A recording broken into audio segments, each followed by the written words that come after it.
ጤና ይስጥልን የተወደዳችሁ የቦርከና ሚዲያ ቤተሰቦቻችን የዕለተ ማክሰኞ ሐምሌ 7 ቀን 2018 ዓ.ም የሰዓቱን ዜናዎች ይዘን ቀርበናል። አበይት ዜናዎችን እናስቀድማለን። የብልጽግና ፓርቲ የአዳማው ስብሰባ አከራካሪ እንደነበር ተገለጸ። ከሰሞኑ በአዳማ ከተማ አከራካሪ በሆኑ ጉዳዮች ላይ የብልጽግና ፓርቲ ማዕከላዊ ኮሚቴ ይፋ ያልሆነ ስብሰባ አካሂዷል። የዕለቱ ዜናችን ቀዳሚ ጉዳይ አድርገነዋል። የሀገራዊ ምክክር ኮሚሽነሯ በምክክሩ ዋዜማ ኃላፊነታቸውን በገዛ ፍቃዳቸው መልቀቃቸው ተሰማ። ከዚህ ቀደም ኮሚሽነር የተገኘ ወርቅ ጌቱ በራሳቸው ፍቃድ ከኮሚሽኑ ራሳቸውን ማግለላቸው አይዘነጋም። በዝርዝር እናደርሳችኋለን። የመስኖና ቆላማ አካባቢ ሚኒስቴር 3.6 ቢሊዮን ብር አባከነ።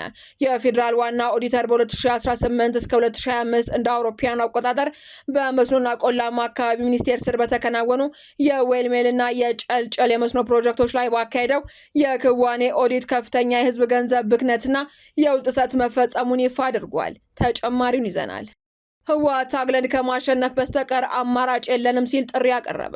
መንግስት ከተለያዩ ትግራይ አካባቢዎች ወጣቶችን በማታለል ከክልሉ እንዲወጡ እያደረገ መሆኑን በምርጫ ቦርድ ህጋዊ እውቅና የተነፈገውና በኃይል ስልጣን የተቆጣጠረው ህወሓት ባወጣው መግለጫ ላይ ከሷል።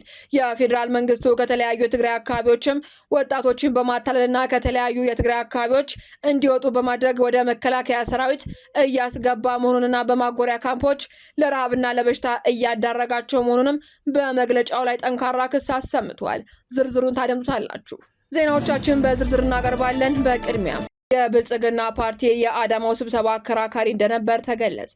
ከሰሞኑ በአዳማ ከተማ አከራካሪ በሆኑ ጉዳዮች ላይ የብልጽግና ፓርቲ ማዕከላዊ ኮሚቴ ይፋ ያልሆነ ስብሰባ አካሂዷል ተብሏል። በፓርቲው ምክትል ፕሬዝዳንት አቶ አደም ፍራህ የተመራውና ከክልሎች የተውጣጡ ከ300 በላይ አባላት የተሳተፉበት በዚህ ስብሰባ ላይ ፓርቲው ለሀገራዊ ምክክሩ እንደ አቋም መያዛቸውና ሊተገበሩ ይገባል ያላቸውን አጀንዳዎች ቀርበው ሰፊ ክርክር ተካሂዶባቸዋል ተብሏል።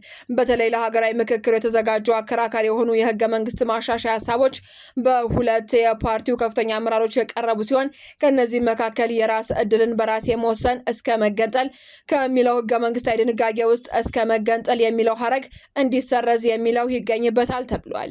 በተጨማሪም የኦሮሚያ ክልል በአዲስ አበባ ላይ ያለው ልዩ ጥቅም የሚለው ድንጋጌ ቀርቶ ወደ የጋራ ጥቅም እንዲቀየር የሚል ሀሳብም ቀርቷል ነው የተባለው። አሁን ያለው የክልሎች አወቃቀር ለሀገር አንድነት ስጋት ነው ተብሎ ስለሚታመንበት ክልሎች በቋንቋ እና በማንነት ሳይሆን በጂኦግራፊ አቀማመጥና በኢኮኖሚ ትስስር ላይ ተመስርተው እንዲዋቀሩ የሚል አጀንዳ በዋነኝነት ቀርቧል። ከዚህ ጋር ተያይዞ አዲስ አበባና ድሬዳዋ ራሳቸውን የቻሉ ክልሎች እንዲሆኑና በፌዴሬሽን ምክር ቤት ውስጥ ውክልና እንዲኖራቸው የሚሉ ነጥቦችም ተነስተዋል። በመሬት ባለቤትነት ረገድ መሬት የመንግስትና የህዝብ ብቻ መሆኑ ቀርቶ የግል ባለቤትነት እንዲያካትት ይህም መሬት እንደ አስፈላጊነቱ ለመሸጥና ለመለወጥ እንዲሁም ለኢንቨስተሮች ዋስትና ለመስጠት እንዲያስችል ማሻሻያ እንዲደረግበትም ተጠይቋል። ከቀረቡት አጀንዳዎች መካከል በተለይ ክልሎች በማንነት ሳይሆን በጂኦግራፊና በኢኮኖሚ ይዋቀሩ የሚለው ሀሳብ የኦሮሚያ የልዩ ጥቅም ቀርቶ የጋራ ጥቅም ይሁን የሚሉት ነጥቦች የኦሮሚያ ክልል አመራሮች በጽኑ ተቃውመውታል ተብሏል። በሌላ በኩል በህገ መንግስቱ መግቢያ ላይ የሚገኘው እኛ የኢትዮጵያ ብሔር ብሔረሰቦችና ህዝቦች የሚለው ሀረግ በእኛ ህብረ ብሔራዊ የኢትዮጵያ ህዝቦች በሚል እንዲተካ ፓርቲው አቋም መያዙ ተገልጿል። ይህ ከሰኔ 23 እስከ ሰኔ 25 ቀን 2018 ዓመተ ምህረት ድረስ የተካሄደው ስብሰባ መረጃዎች ባለፈው ሳምንት በስፋት ሲሰራጩ መቆየታቸው አይዘነጋም። የሀገራዊ ምክክር ኮሚሽነሯ በምክክሩ ዋዜማ ኃላፊነታቸውን በገዛ ፍቃዳቸው መልቀቃቸው ተሰማ። ከዚህ ቀደም ኮሚሽነር የተገኘ ወርቅ ጌቱ በራሳቸው ፍቃድ ከኮሚሽኑ ራሳቸውን ማግለላቸው አይዘነጋም። ሀገራዊ ምክክር ጉባኤው አዲስ አበባ ውስጥ መካሄድ በጀመረበትና የኮሚሽኑ የስራ ጊዜ ሊጠናቀቅ ጥቂት ወራት በቀሩበት በዚህ ወሳኝ ወቅት ከኮሚሽኑ ሴት ኮሚሽነሮች መካከል አንዷ የሆኑት ብሌን ገብረመድህን በገዛ ፍቃዳቸው የስራ መልቀቂያ ማቅረባቸው ተሰምቷል።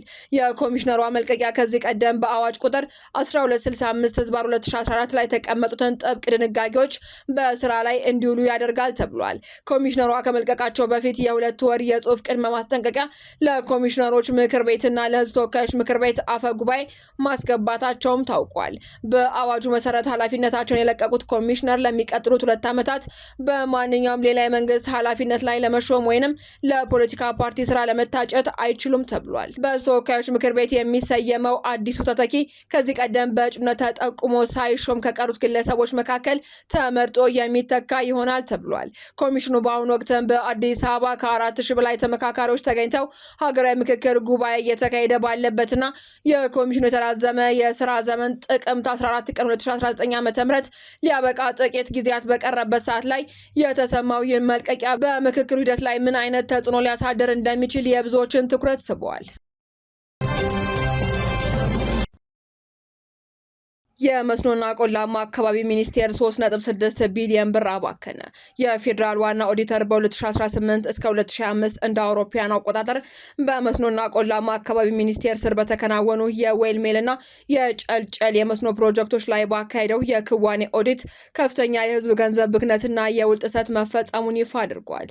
የገንዘብ ብክነትን በተመለከተ ይፋ በሆነው ሪፖርት የዋጋ ማስተካከያ አይፈቀድም የሚለውን የውል ድንጋጌ ተጥሶ በተደረጉ ማሻሻያዎች 3.69 ቢሊዮን ብር የሚደርስ ህገወጥ ተጨማሪ ወጪ ተደርጓል ተብሏል።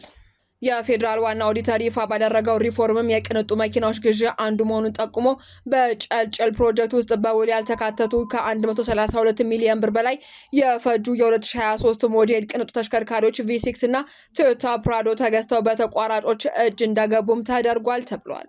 ሌላኛው የሰነድ ማጭበርበር ሲሆን የ75 ሚሊዮን ብር የመስክ ተሽከርካሪዎች ግዢ የተጠናቀቀ የግንባታ ተደርጎ በተጭበረበረ ጊዜያዊ ክፍያ ማረጋገጫ ተፈጽሟል ነው የተባለው። ይህ በእንዲህ እንዳለ ከፍተኛ መዘግየት ዋነኛ ችግር መሆኑ ተጠቁሟል። ፕሮጀክቶቹ ያለ አዋጭነት ጥናት በመጀመራቸውና በደካማ ክትትል ምክንያት ከ38 ወራት በላይ የዘገዩ ቢሆንም በሚኒስቴሩ በኩል ምንም አይነት የመዘግየት ቅጣት አልተጣለባቸውም ነው የተባለው። ሚኒስቴር መስሪያ ቤቱ የሰጡ የማስተካከያ ምክረ ሀሳቦችን በአስቸኳይ ተግባራዊ ካላደረገ ጉዳዩ ለሕዝብ ተወካዮች ምክር ቤት ቀርቦ የህግና የወንጀል ተጠያቂነት እንደሚያስከትል ዋና ኦዲተሩ አስጠንቅቋል።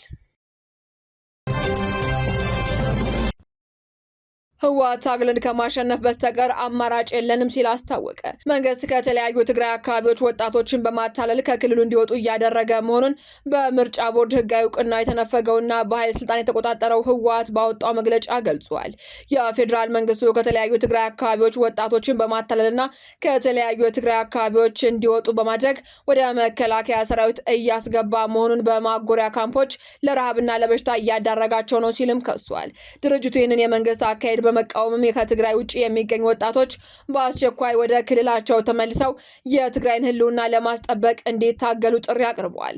እንደ ህወሓት መግለጫ በአሁኑ ወቅት በአዲስ አበባና በሌሎች የኢትዮጵያ ከተሞች የሚገኙ የተታለሉ የትግራይ ወጣቶች የመንግስት ተቋማት ኢላማ ሊሆኑ እንደሚችሉ ስጋት አለ ብሏል። መንግስት ከክልሉ ያስወጣቸውን ወጣቶች የተወሰኑትን በተለያዩ የጦር ግንባሮች እንዲዋጉ እያደረገ ሲሆን፣ ሌሎች ደግሞ በማጎሪያ ካምፖች ውስጥ በማቆየት ለከፍተኛ ስቃይ እያዳረጋቸው ይገኛል ሲልም ድርጅቱ ከሷል። በመሆኑም ከትግራይ ውጭ ያሉ ወጣቶች ወደ ቀያቸው ተመልሰው ከህዝቡ ጋር በጋራ መታገል ብቻ ዘላቂ መፍትሄ እንዲያመጣ ማስገንዝበዋል።